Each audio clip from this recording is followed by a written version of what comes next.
Bonjour mes bien-aimés en Christ. Je vous salue dans le nom de Jésus. Que sa paix, son immense grâce vraiment se répande sur vos vies encore aujourd'hui. Par la connaissance que sans cesse vous avez de notre Seigneur Jésus. Alléluia. Nous voici rendus au jour 49 de notre marche spirituelle en cette saison sainte. Cette marche pour une percée de libération que le Seigneur a promis, alléluia, de lever nos entraves, de nous libérer de tout ce qui pouvait nous retenir, de rentrer dans la plénitude de son culte au nom de Jésus.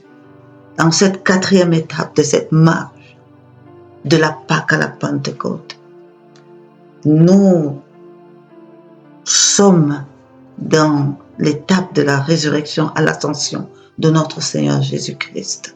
Amen. Et le Saint-Esprit, pendant qu'il nous enseigne, s'il nous révèle encore les instructions du Seigneur Jésus à ses apôtres, pendant le temps, les 40 jours qu'il a passé encore à leur apparaître ci et là. Amen. Il nous conduit aussi dans le flot de l'amour de Dieu. Il nous amène vraiment à nous mobiliser pour rentrer en possession de cet héritage qu'est l'amour de Dieu pour nous, l'amour de Christ pour nous, mais aussi de nous enseigner la manière dont nous-mêmes, dans ce dépôt, nous sommes appelés à déployer de cet amour, à manifester cet amour, non seulement à l'Éternel Dieu notre Père, de tout notre cœur, de toute notre âme et de toute notre pensée, mais aussi à notre prochain, comme à nous-mêmes. L'apôtre Pierre, depuis quelques messages, nous exhorte dans son 2e épître, alléluia, de Pierre, dans son verset 1 au verset 11. Il nous exhorte et nous enseigne comment nous devons faire des efforts afin de pouvoir être des participants à la nature divine. Amen. Et il dit à son verset 10, c'est pourquoi, frères, appliquez-vous d'autant plus à affermir votre vocation et votre élection. Et dans ce cadre de l'affermissement de la vocation, nous avons commencé le message du jour 48 à étudier la notion de l'appel. Nous avons étudié l'appel comme nous avons étudié la vocation comme un appel, une invitation. Et en ce jour 49, nous allons étudier l'appel, la vocation comme une destination. C'est un message riche, mes frères et mes sœurs. Et je vous encourage vraiment à écouter ce message, écouter cet enseignement, alléluia, pour être vraiment édifié dans le sens de ce que le Père attend de nous, de l'appel chrétien que nous avons et comment nous devons nous comprendre cela. L'apôtre Pierre nous dit que nous devons nous appliquer à affermir cette vocation en nous. Amen. Gloire, gloire, gloire. Que ce message vraiment vous enrichisse grandement et vous ouvre les yeux, l'entendement sur la compréhension de votre vocation. Alléluia. Demeurez bénis en Jésus-Christ. Quant à moi, je vous dis à demain. Shalom. Revenons sur l'appel, parce que c'est vraiment important. Donc quand nous sommes dans notre vocation, regardons même la définition, tout simplement, du dictionnaire français du terme. Il définit la vocation comme étant une destination privilégiée ou une destination qui se fait tout à fait naturellement. Mais ce qui est particulier dans la vocation, qu'elle soit naturelle ou privilégiée, elle est rattachée à quelque chose. Elle est rattachée à sa nature et à ses caractéristiques. En gros, le déploiement d'une vocation s'attache à la nature qu'on a et à notre caractère. Parce que tel que tu es, ta destination, c'est le monde qui définit. La vocation, c'est une destination. J'ai dit, destination qui s'attache à ta nature et à ton. Ça nous parle. Parce que si on a donc une vocation céleste et qu'on a bien compris que c'est rattaché au dessein de Dieu, Ça veut dire que Dieu attend quelle nature, Dieu attend quel caractère. Ça veut dire que pour que cette destinée demeure céleste, il faut que ta nature. C'est pour ça que c'est une vocation qui se prend en Jésus-Christ. Parce que nous devons avoir la nature de Christ pour déployer notre vocation. Nous devons avoir la nature de Christ. Donc ça ne devient même plus... C'est que si tu veux entrer dans ton... Tu dois quêter, tu dois chercher, manifester la nature de Christ. Et la nature de Christ, c'est le fruit de l'esprit. La nature de Christ, c'est cette chose-là.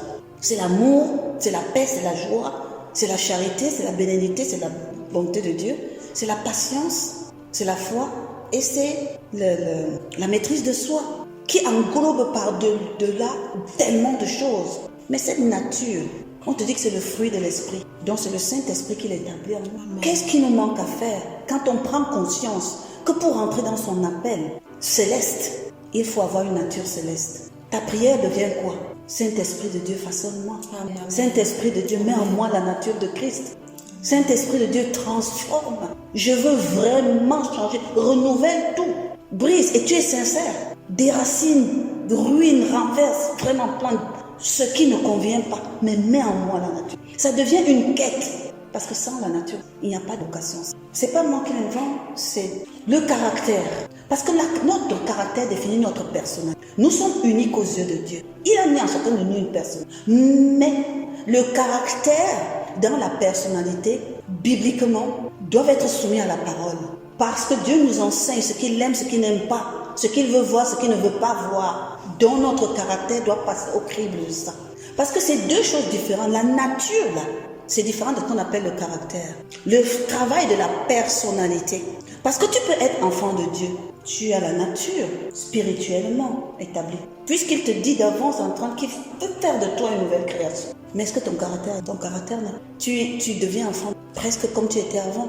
C'est étant enfant de Dieu, recevant l'Esprit de Dieu que tu commences ta transformation. Et c'est là la transformation de Dieu. Et l'équipe céleste cette fois-ci. C'est très important. Parce que le don t'a déjà été donné. L'invitation t'a déjà été faite. La grâce t'a déjà été accordée. Et la partie qui est vraiment aussi difficile pour l'enfant de Dieu qui veut croître, c'est quand il arrive dans son ennemi, c'est son... Parce que là, c'est facilement. Il n'y a pas d'eux. Et la révélation va agir dans son intelligence pour transformer par le renouvellement. Parce que ce qui est grâce, c'est grâce. Mais ce qui est, amen. Donc la vocation là est attachée à ces deux natures, à ces deux éléments, nature et le caractère que nous avons besoin de façonner pour entrer dans la nature divine. On ne va pas le lire, mais dans 2 Pierre 1, il nous parle du processus de participer à la nature divine. Il nous parle du processus pour rentrer dans la nature divine. C'est là où il dit, il faut d'abord la vertu, après la vertu ceci, après ceci, cela et tout. Oh my God. 2 Pierre 1. Voilà. Nous allons lire à partir du verset, les grandes vertus. Bon, à partir du verset 3.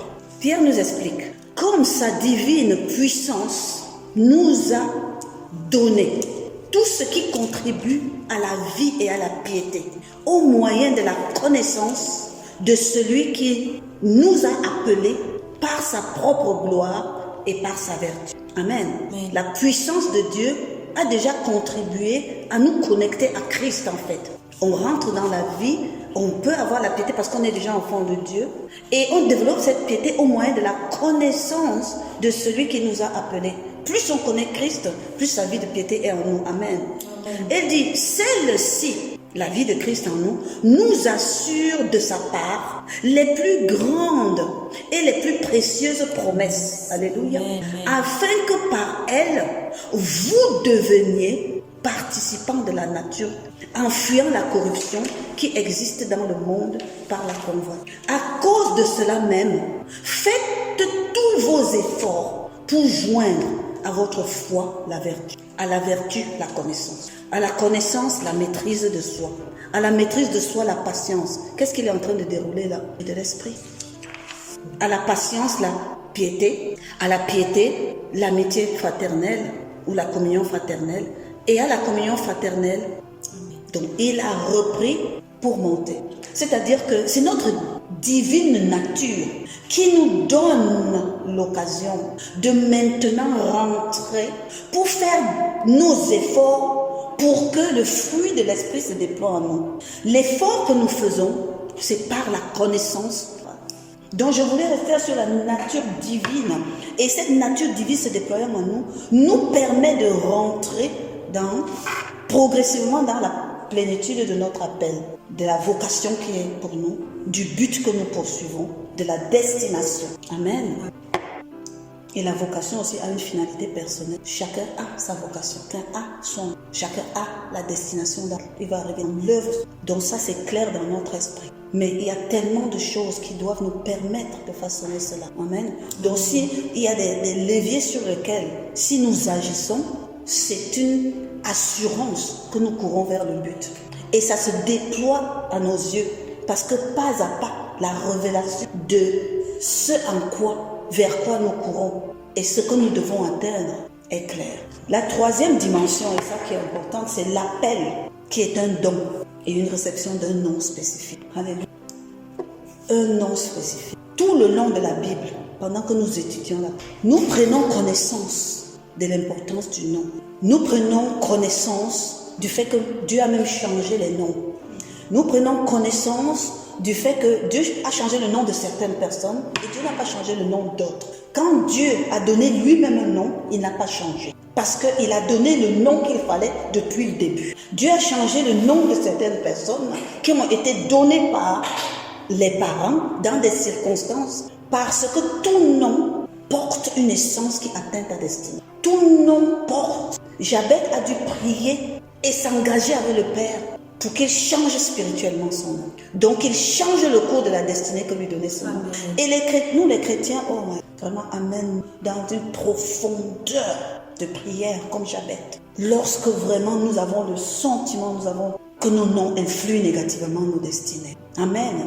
Parce que l'opportunité de ce changement de nom nous a été donnée en Jésus-Christ. Parce qu'il est venu faire de nous un Dieu. Mais nous devons saisir cela.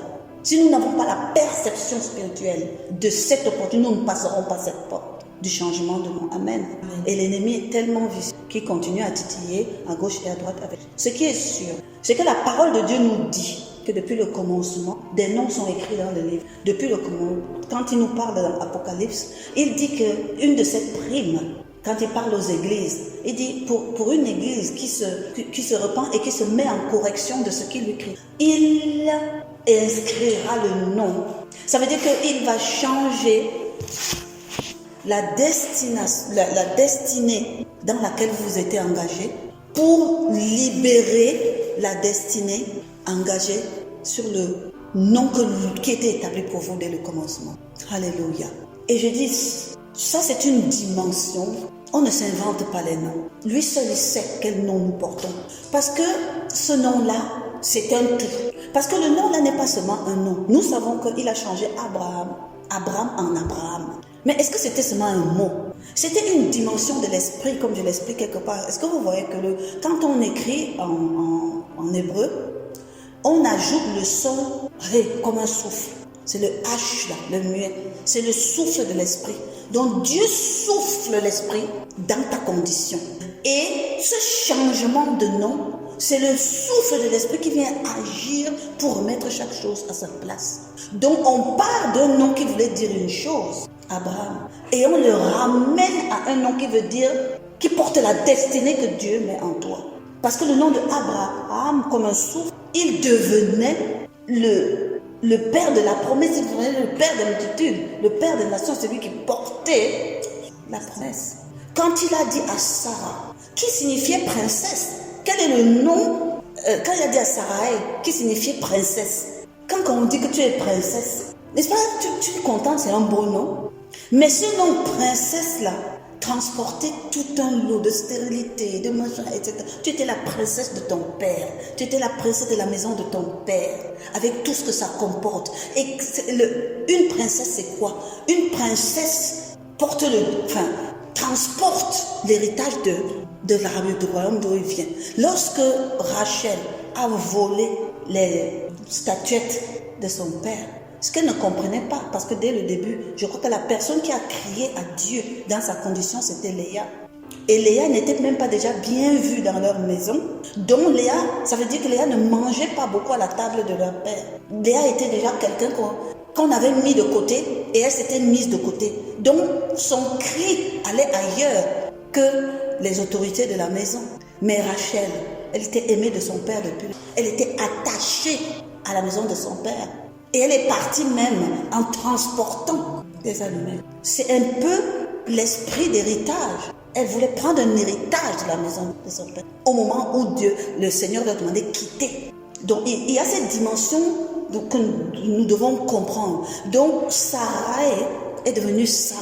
Et à Sarah, il a ajouté toujours le « et ». Quand on écrit Sarah en hébreu, c'est le son et le souffle de l'esprit. Afin que Sarah devienne la mère, cesse d'être la princesse de leur maison seulement, mais devienne la mère des multitudes par rapport à la promesse dans son Amen. Nous connaissons le changement du nom de Jacob. On n'a pas changé le nom d'Isaac parce qu'il était dit que Isaac allait s'appeler Isaac. Amen. Nous avons vu avec les 12 tribus, etc., comment les personnes ont donné des noms, les femmes ont donné des noms, les femmes ont donné des noms, les Ruben, les ceci et cela. Dieu rentre en liste et choisit le sien à partir du moment où Léa commence à penser à lui. Parce qu'on croit seulement que c'est par hasard. Mais lorsqu'elle commence maintenant, dans le 4e enfant, elle dit, oh, tu m'as béni, sois béni. Donc ça c'est le mien alors. Parce que les premiers là, tu étais allé, c'était ta fierté, c'était l'enfant de ma force, tout, c'était ta fierté. Jusqu'à Judas, où tu as dit, là, tu m'as béni, là je suis assise. Le Seigneur dit, donne-moi le mien que je prenne. Amen. C'est important. Et nous voyons dans plein de Dieu, on a changé le nom de Paul, de Saul de Tarse en Paul, on change beaucoup de noms dans la Bible. Donc, mais ce n'est pas, nous ne devons pas voir ça comme seulement un nom, un mot, mais nous devons voir cela comme tout le bagage de la destinée qui va avec, qui transporte cela. Il y a une mission même dans le nom. Donc quand on dit que l'appel doit avoir un nom. Et moi j'ai remarqué quand le Seigneur me faisait travailler sur la marche d'Abraham, ce message que j'ai appelé les 7 quitter, les 7 étapes quitter, et je me rends compte que le changement d'Abraham a apparu, est venu à son 6e pas de quitter avec le Seigneur. Le 6e. Et c'est juste après le changement de nom qu'il lui a donné la promesse que l'année prochaine, tu auras le fils. Pendant toute la phase de son évolution, la naissance d'Ismaël, tout ça là, il obéissait pourtant à Dieu.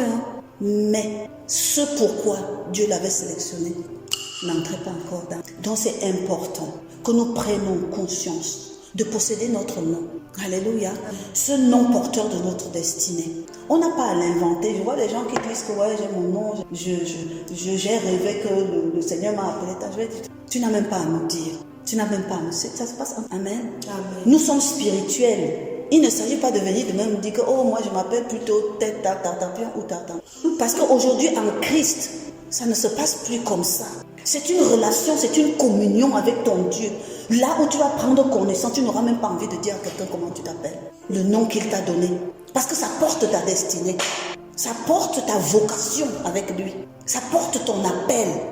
Et lorsque nous allons vraiment au cœur de Christ pour chercher ce nom, c'est au fur et à mesure que le Seigneur, comme nous avons dit, ouvre notre entendement pour voir la dimension à laquelle la conviction de notre nom est attachée à la conviction que nous avons, de la conscience que nous prenons par ce que Dieu nous a. Plus tu comprends la ligne étroite, le couloir dans lequel ton Père veut que tu partenaries avec lui, plus la clarté, tu vas finir par te donner un nom parce que tu auras perçu ce nom. C'est-à-dire, ça va finir par être englobé, ton appel va finir par être mis comme ça et tu vas lui donner un titre. Tu vas te découvrir, tu vas dire je suis appelé à faire ceci, je suis, et ça va se faire dans ton esprit. Parce que tant que tu n'es pas conscient du nom, tu ne peux pas répondre à l'appel de Dieu.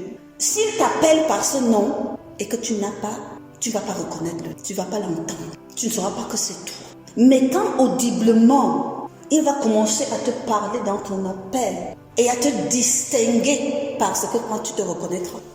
Mais ça vient dans la communion ensemble. Ça vient dans le temps de méditation que tu prends avec lui. Parce que quand il dit que cette parole ne s'éloigne point, on croit seulement que c'est pour aller faire les affaires. Je dis ce que tu entreprends, la marche de communion, tu entreprends dans la parole de ressources et que tu avances. Dans la méditation, parce que ta méditation va englober ton questionnement, mais aussi ta prière, ton éclairage. Et il dit que quand tu médites jour et nuit, et tu agis conformément à ce que tu as compris. Et c'est alors que les promesses et les plans vont se réaliser, que tu réussiras à du succès. Donc vraiment, il y a une chose, c'est que si quelqu'un se lève un jour, même dans une prophétie, et te dit, ton nom est, rejette. Franchement, moi je dis, j'en rejette.